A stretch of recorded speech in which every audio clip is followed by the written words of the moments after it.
guests, ladies and gentlemen. Assalamu alaikum. On behalf of the Metropolitan Chamber of Commerce and Industry Dhaka, I extend my heartiest welcome to all of you.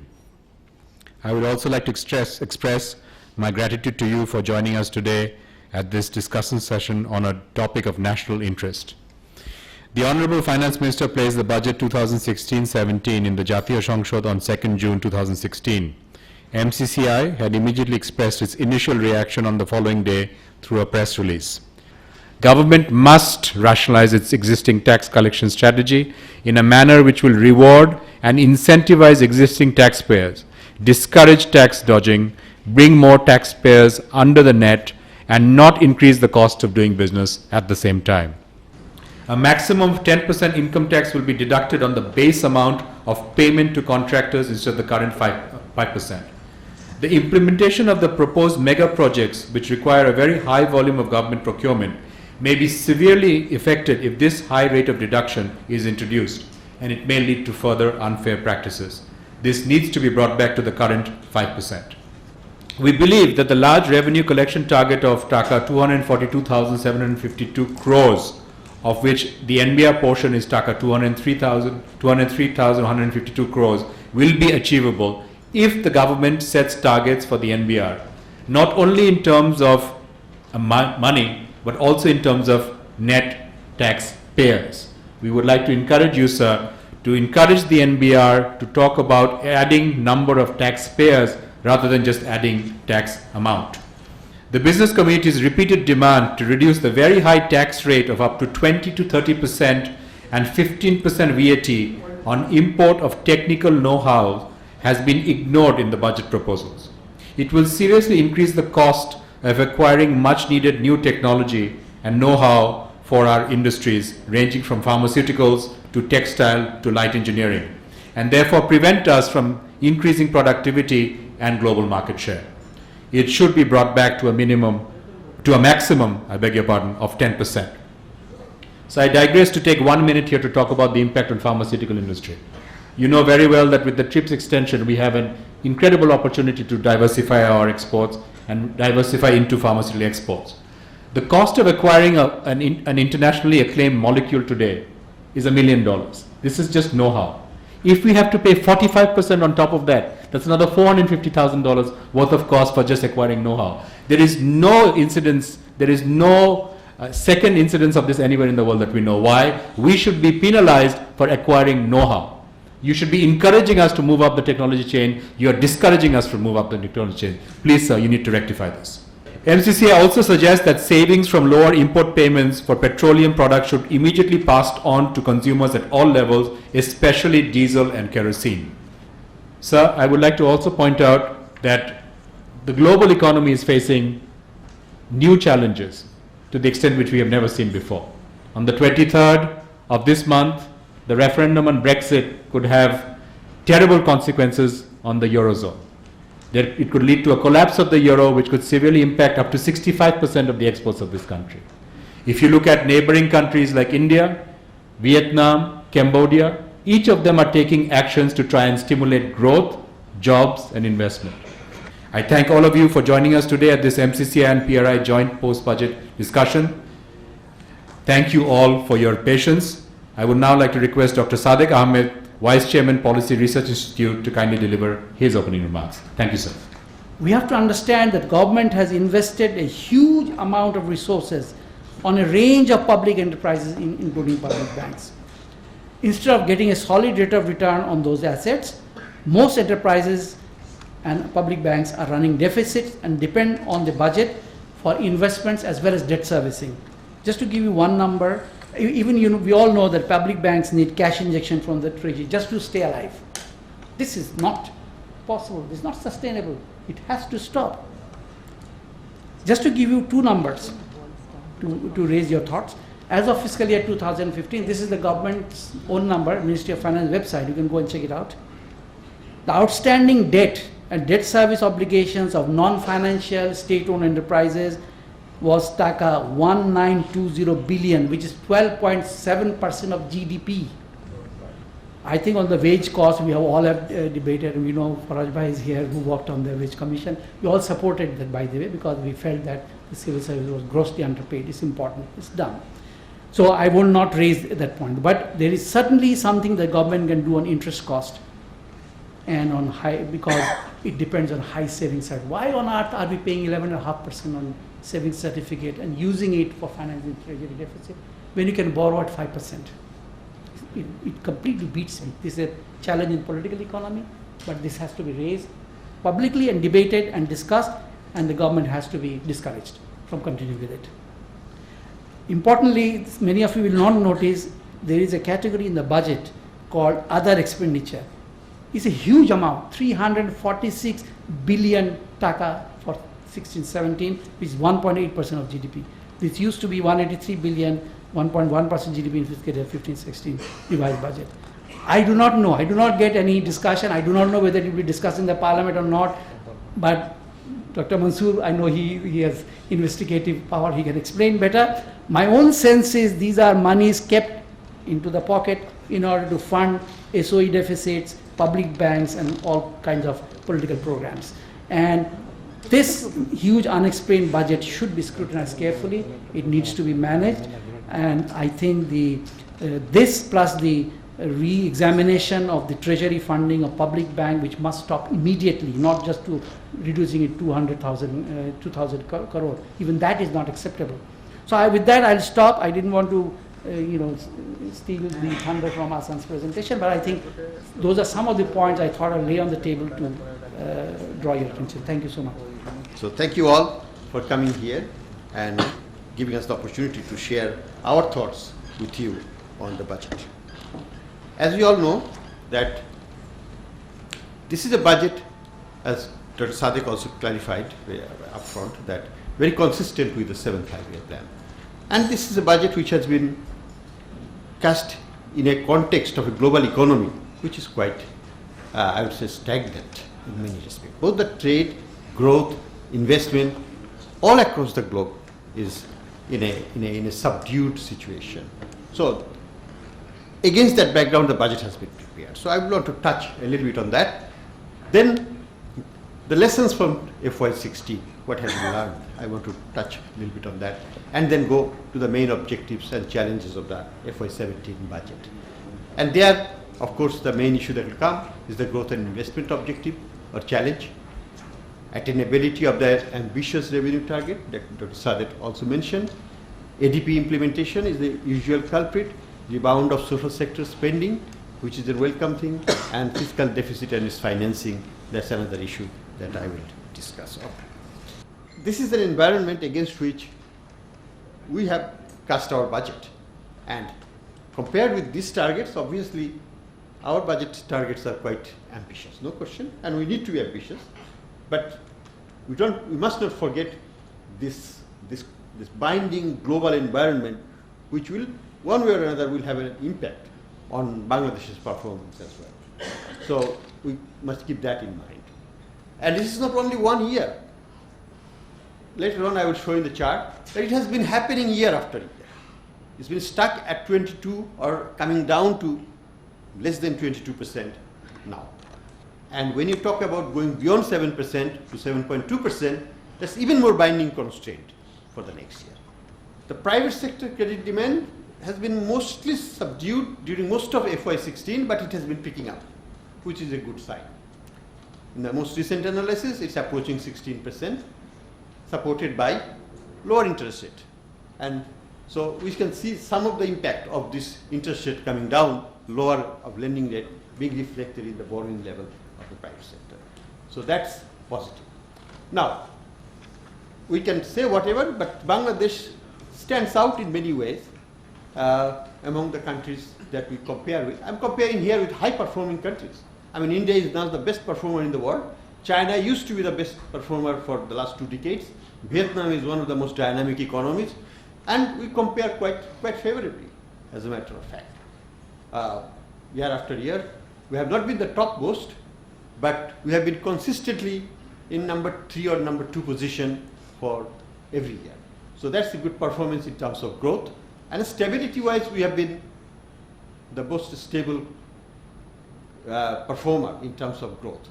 And that is also remarkable in this comparison that comes out. So whatever we say, these red lines were the sixth 5-year plan and 7th 5-year plan targets.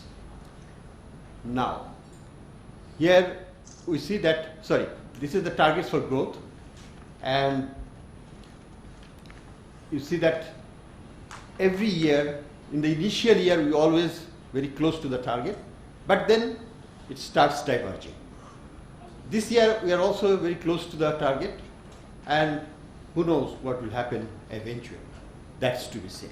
And the reason for that divergence lies in this one, which is the disappointing investment performance of the private sector.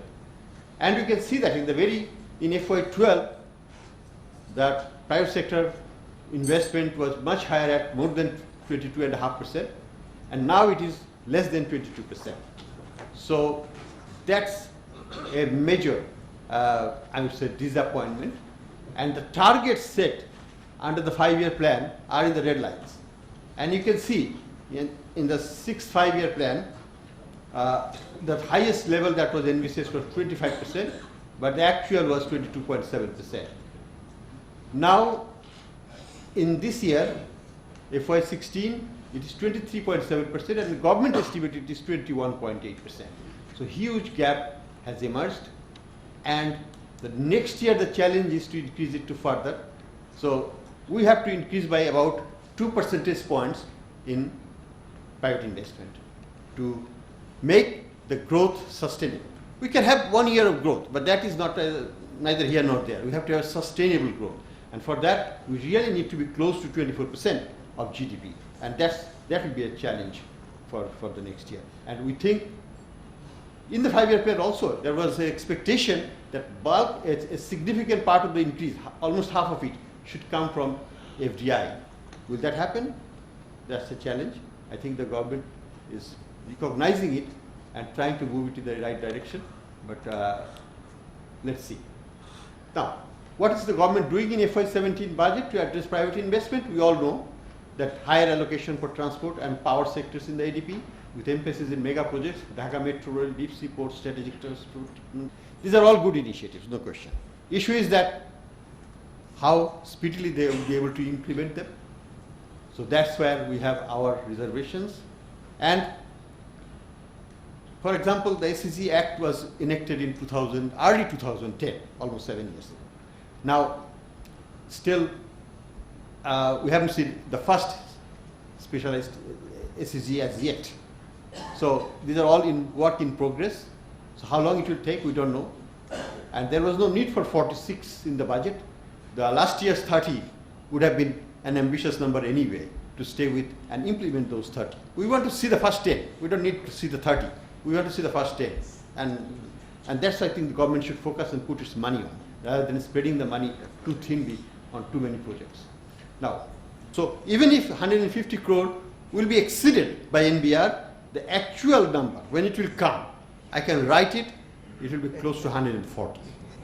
So that is the other paradox that needs to be addressed, because we cannot allow a 10,000 crore plus difference between NBR official number and Ministry of Finance official number. It's too large to be ignored for years. Our revenue to GDP, expenditure to GDP, these ratios are so dismal. There is no way, if the past trend is sustained, the 17.4% of GDP expenditure will ever be there. It's only 15.3% in the revised budget. I can bet by the time the final budget will come, it will be below 15%. Why is Bangladesh's infrastructure spending is going through the roof? We start with 1,000 crore, we end up, at the end, it is as 4,000 crore or something like that. Look at Podda Bridge. It starts with 1.2 billion, now it is 4 billion plus. And by the time it will be finished, probably 5 billion plus. Why? This is a typical problem. This is not unique for Bangladesh. It is happening in many countries. And the main reason is the inefficiencies in administration of these mega projects, these complex projects. And estimate says that by efficiency alone, can be reduced. Up to 40% of the cost reduction can happen. And there is a need for communication and strategy. Private sector wants a predictable tax regime. Taxes rate can be anywhere, but it has to be predictable. Why so much noise after the budget?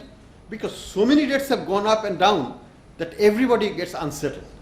And that's why it makes our budget exercise so painful for all.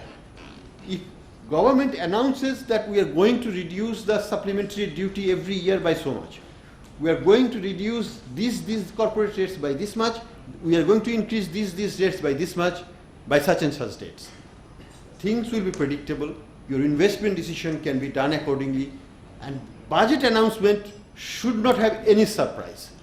It should have a reflection. The issues should have been settled and budget should only reflect those changes. But we are far from that. We have not developed that culture.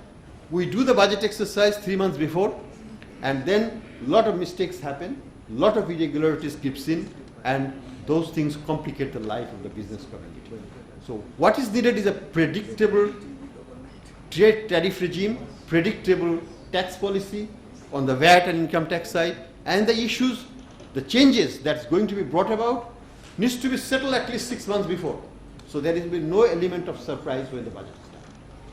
That is a culture that needs to be factored in. Withholding at source, the story is very pathetic. Bangladesh only collects 3% from payroll taxes out of its total income tax, whereas in UK it's 85%, in Australia it is 62%, in India it is 11%. So it's a state of development, of course, but we cannot afford to keep it at 3% for any longer.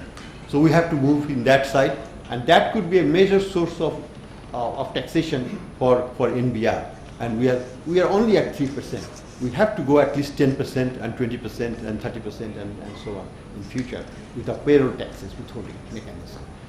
In this budget, government has announced some positive measures in that, and we welcome that. Tariff side, we must say that again, should have tariff protection through supplementary duty and regulatory duty.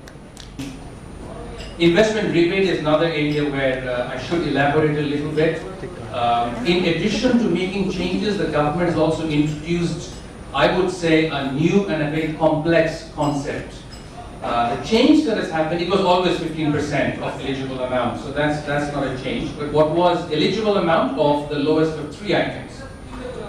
The first one that you can see, it used to be 30% of total income. Everybody else, the higher your income, the lower is the amount of premium. As you can see, it goes down from 15% to 12, from 12 to 10. So in this area, government has made many changes, some of it complex, but most of it, the end result is the benefit, the incentive of making investment has been significantly reduced. As the President has commented, obviously this is not something that's good for the economy. We strongly recommend to the government that either the lower rates are taken out or the original allowable amount is reintroduced, which is 30%. Government is saying you approach minimum tax from 2 possible directions.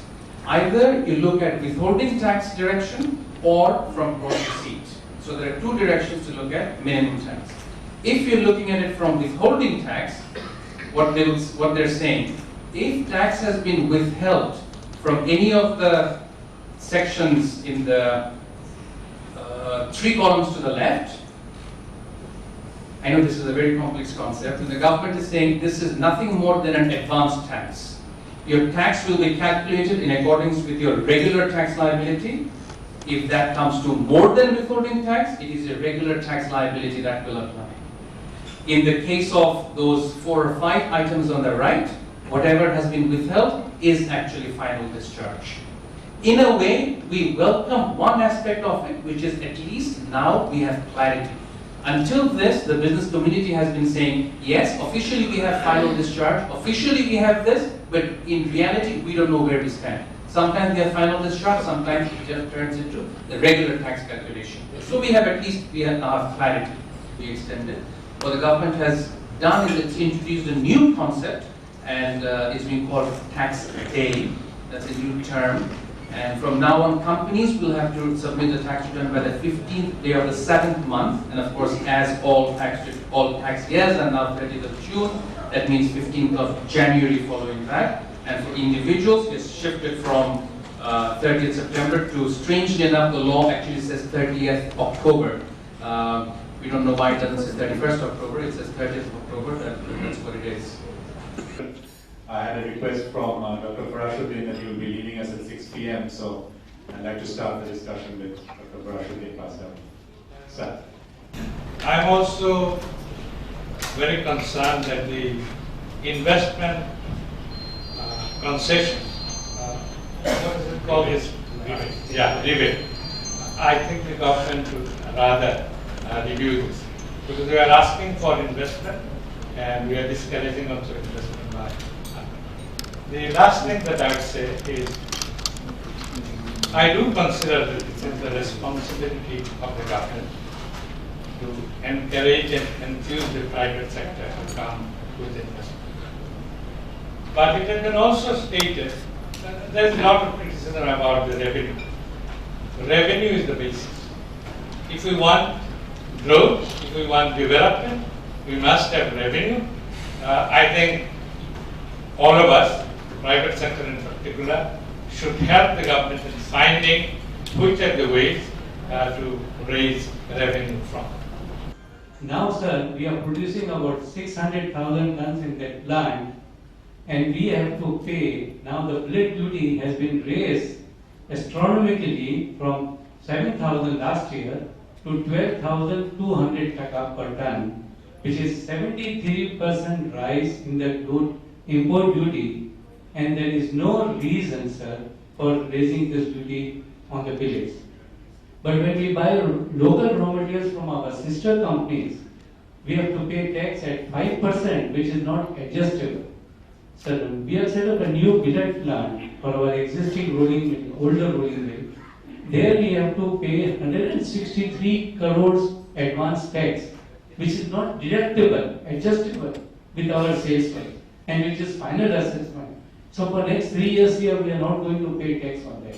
So these type of situations, I am sure a lot of industries will be hurting themselves, and we earnestly request you, please take it up to the government national exchequer, and you are taxing us, and now, sir, you are trying to value the wealth at market prices and tax them on the wealth. It is, sir, really strange that people are talking on valuation of the assets of private citizens at market value and not at cost which has been assessed. Thank you very much. So can you just change something to bring more investment, despite our existing capital gain tax 10% on institutions, and can we introduce sales turnover tax? That is, government will get the benefit, ready-made cash flow, and investor will get the benefit out of the capital gain tax. Because we propose this long-term holding, there is no capital gain tax in the peer country, India, Pakistan, Sri Lanka. Short-term capital gain tax is there, and less than 2 years, capital gain tax 5 to 6%. So question is that if you only introduce sales turnover tax, then capital market will be vibrant, and the budget, whatever the things given in the budget in the capital market, it should be more tangible. We didn't see any tangible thing for the capital market. This is very disappointing. It is, of course, important for the country. Thank you, sir. Government encourages every year to bring portions of that black economy into the white economy. But to do that, you have to give that kind of tax structure which encourages people not to pay taxes and not to generate more black money. One of the biggest sources of black money in the economy is actually real estate transactions.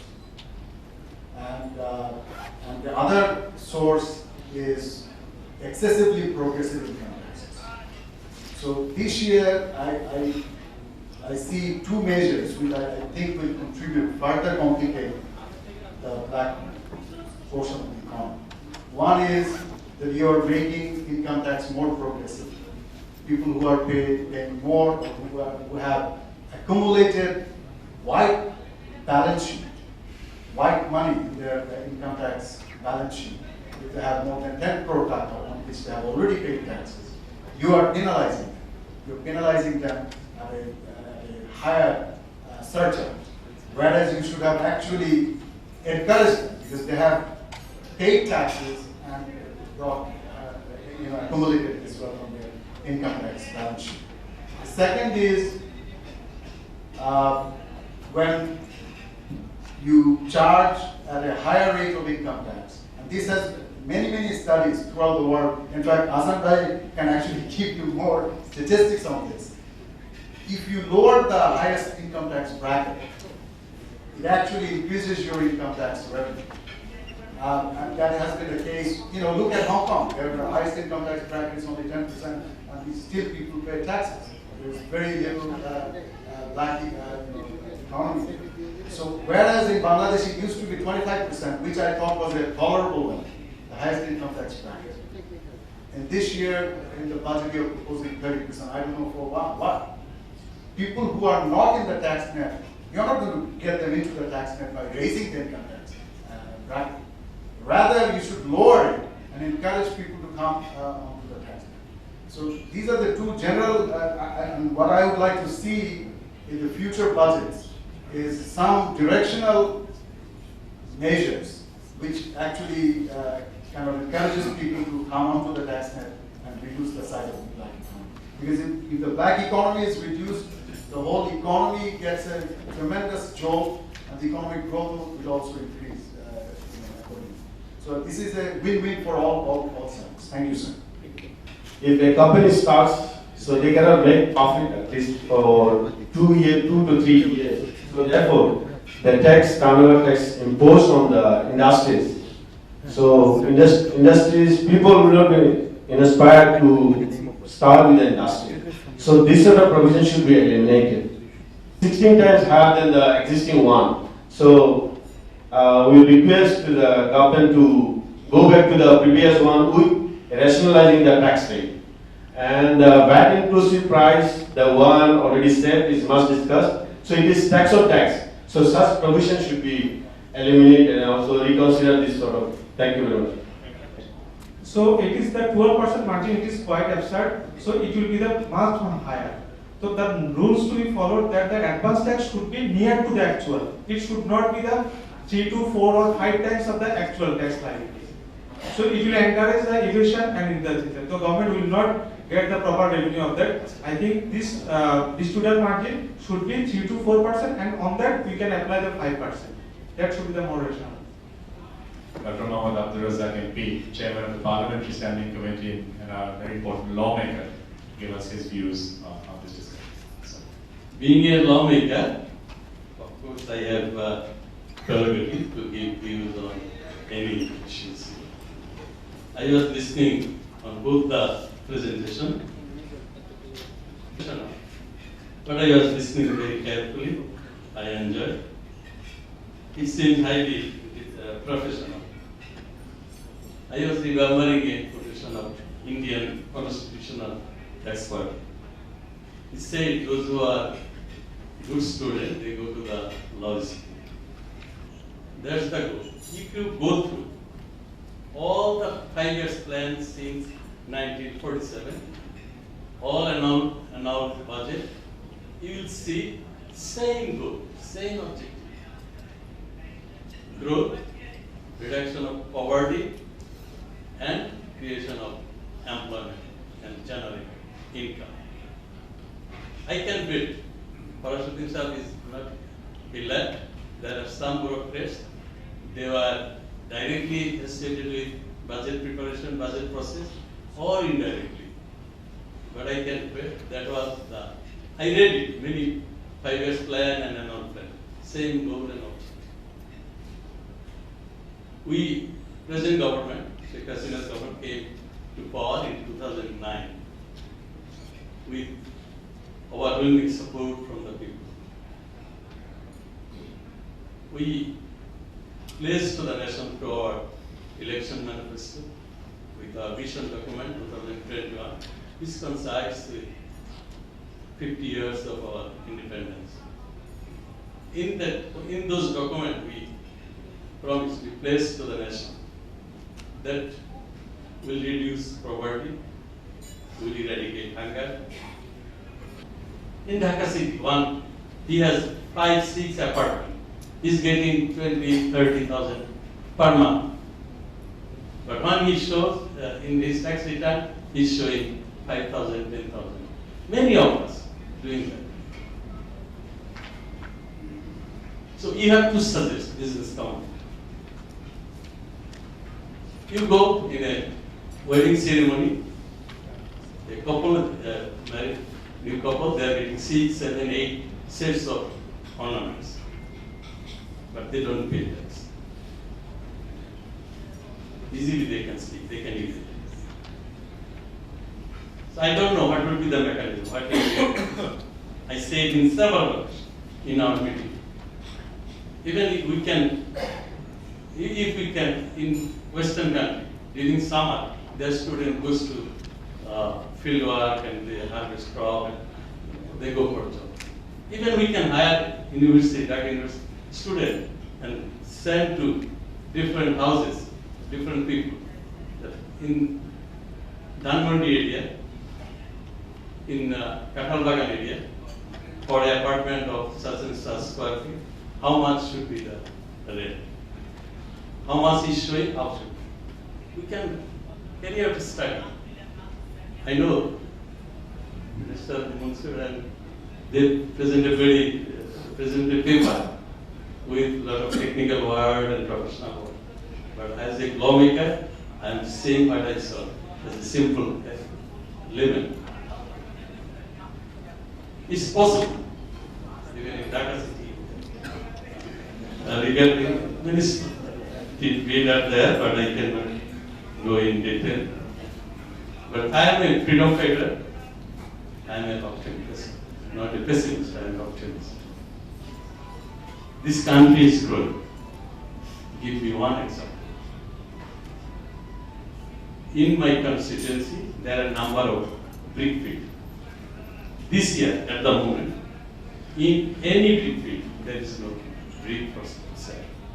All are in the register. That clearly indicates that this country is growing. Bricks are not available. I am setting up a college. For that college, I need bricks. They say no, brick is around your constituency, bricks are not available.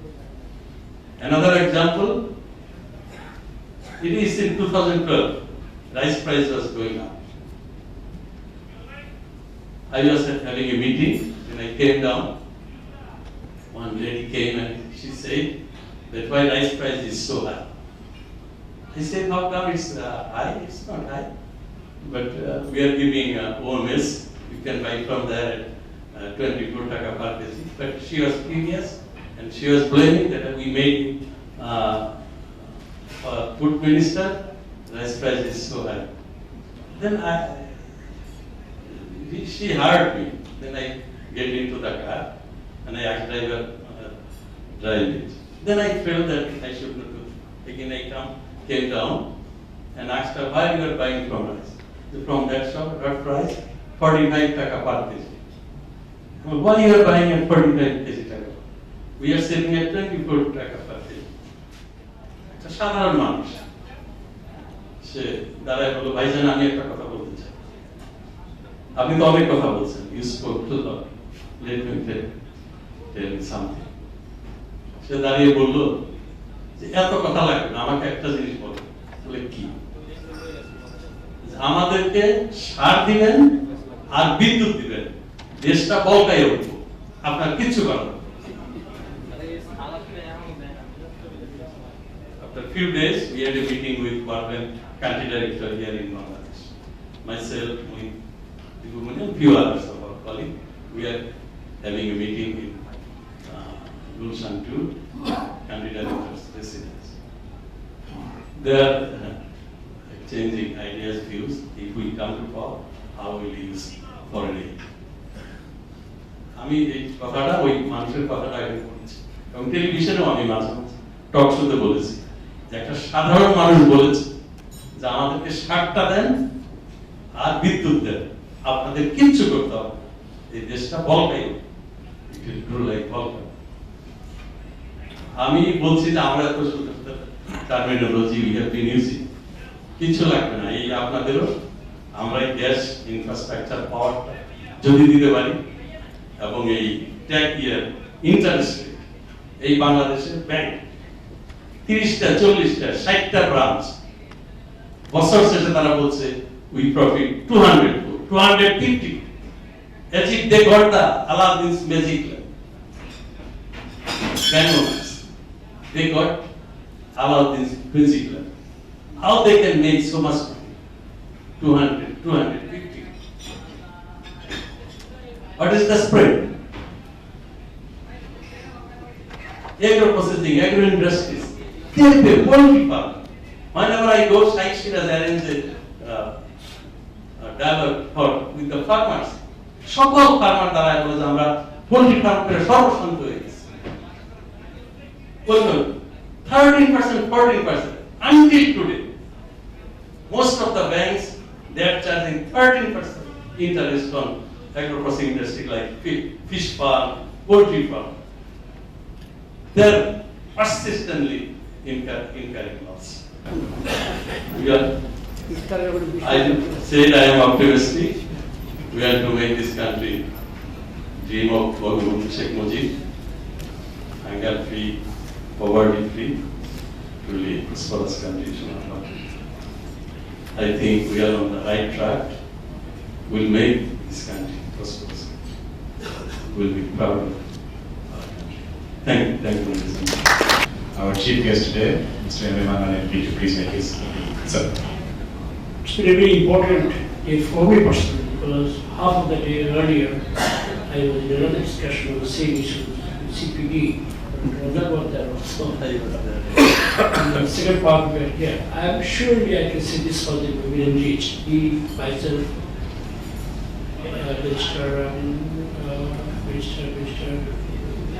Jahangir, yeah. We all learn from it. We all pick up ideas, issues when we are meeting, discussions. Not that we can all accommodate. You understand as well as I do.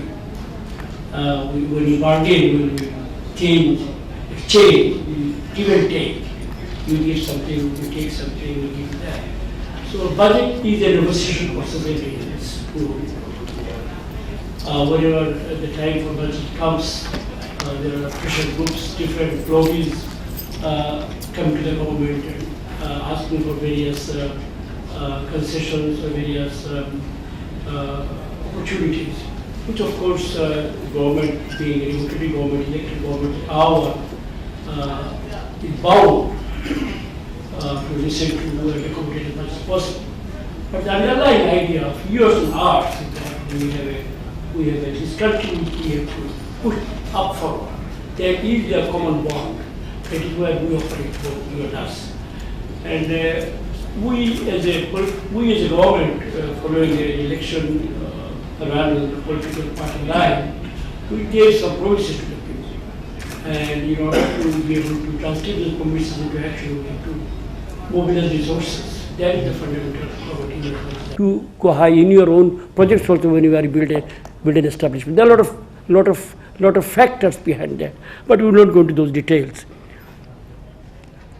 One thing is clear from talks earlier in the morning there and here also, we have to widen the tax base. There is no doubt about that. And then on that score, I can assure you, and you know also our government is thinking very positively, but we can't just go out and say you have to give tax. There are ways and there are policies will have to be adopted. So we are going to the rural areas. We are moving out of Dhaka and Chittagong and Rajshahi. We are opening new tax offices in the Upazilas. We are early thinking about going to the growing, burgeoning agricultural field where people think there are a lot of resources are there. But please don't take it very seriously as of now, because when you said it, there are a lot of furore there. Why is talking about agriculture tax? But we have to do it sooner or later. So there is one area that still remains to be tapped. And then there are other areas also. So it's a continuous process. We are trying this, that, and obviously some people do get hurt. Some people do get hurt and they raise their voice, and we have to go to them and listen to them and see what the grievances are. Like here in this budget is still draft budget. Proposals, these are on the sanction. Our distinguished members are discussing these issues every day, giving their own views on it. And finance minister and our secretaries are taking notes of that. We'll have more sessions in the last week of the month, and we'll make adjustments, I can tell you this much. So in a democratic society, you expect that these sort of negotiations and dialogue will continue. And we can assure you that this government is open to dialogues and discussions. By that, we hope that the transformational change will happen in this country, and infrastructural changes will improve situation to an extent where our private sector, which is really in the driving seat now, not by any sort of, not that we are unhappy about it. We have done it on purpose. We know that it has to be done. Private sector will be in the driving seat. That is the demand of the time. But private sector will be in the driving seat, but will have to follow the traffic rules. So there's a question of regulations. Regulatory framework laws will have to be in place. There are some laws in place which will have to be improved, reformed. And regulatory framework is not only for the private sector, it is for us also. Government also cannot operate outside the regulatory framework. We are all bound by this regulatory framework. So in that light, I think we can hope for a future where we can work together and bring in improvements in the overall situation. There are some of the specific issues that have been raised. Tax collection mechanism to be improved. Yes, we are going into modern technology. We have strengthened our NBR in terms of manpower, in terms of physical facilities, in terms of reducing various tiers within the system, in terms of bringing in automation, particularly for the VAT. As regards VAT, I tell you one thing. When you talk about the very large budget that will come under criticism, this year's budget was planned earlier when we were thinking the VAT will be launched on 1 July. And from VAT, we expected much larger revenue than we are expecting now without the VAT. That was the main driving force behind when the large budget was planned. I will admit we have gone a back foot on this VAT thing. And we have done it because of requests from ABCCI and other trade bodies. That is, although we have done it against our will, we didn't want to, but we think here we have made a recommendation with the private sector. Next year, we would like to come back with a more reformed, strengthened, better law, as Dr. Razzaque said in Parliamentary Standing Committee, he is going to pick up in the next meeting. We will improve this law, but let us be sure that VAT is something universally accepted, done in every country, and probably we'll also end up having VAT in this country, and that will solve a lot of problems with regard to tax collection. Dr. Mansoor said about pipeline money being cheap, and you said that we are borrowing domestically at a higher price when cheaper money is available outside. I'm very sorry to say, working within the government, we don't find that money to be really cheap. On the face of it, 0.75% is very low. But when we add up the bureaucracies, the conditionalities, the delays, sometimes the very painful sort of procedures that our bureaucrats have to follow in fulfilling the requirements of the so-called, not donors, lenders, let's be honest about it. They are called donors in this country. They are lenders. Lenders' conditionalities make these loans much more expensive than our own loans. That is the clear decision taken by our government. Our Prime Minister, our Finance Minister is very clear about that, and I, with my little knowledge, also agree.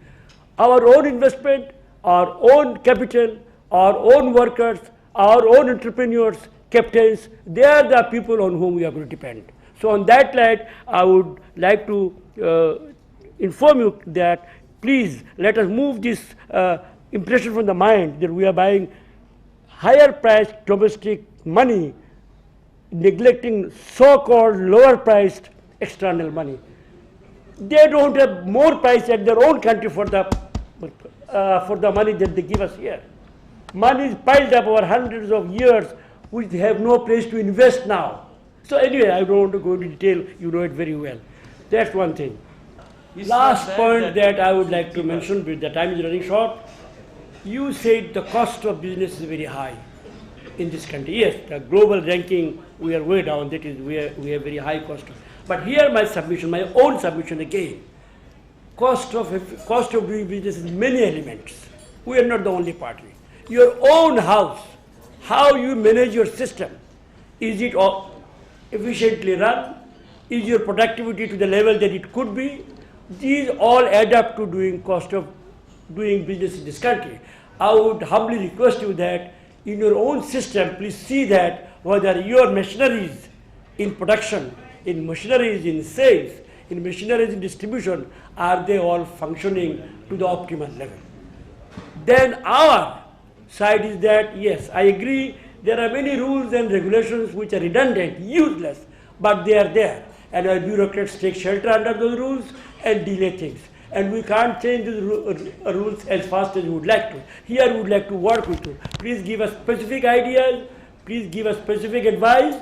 The rules which hurt you, the rules which hurt us, we would like to move these rules away. Our chairman of the standing committee is here, I will go to him, and together we will work and see that these rules are thrown out. We live in a jungle of regulations and laws in this country where beasts, quote unquote, operate and use these rules against us, rules which we made earlier. And we all are committed to see that your pains, your costs of doing business is reduced, and at the end of the day, our growth goes up, welfare is guaranteed, and poverty is reduced if not eliminated. Thank you very much. Jai Bangla.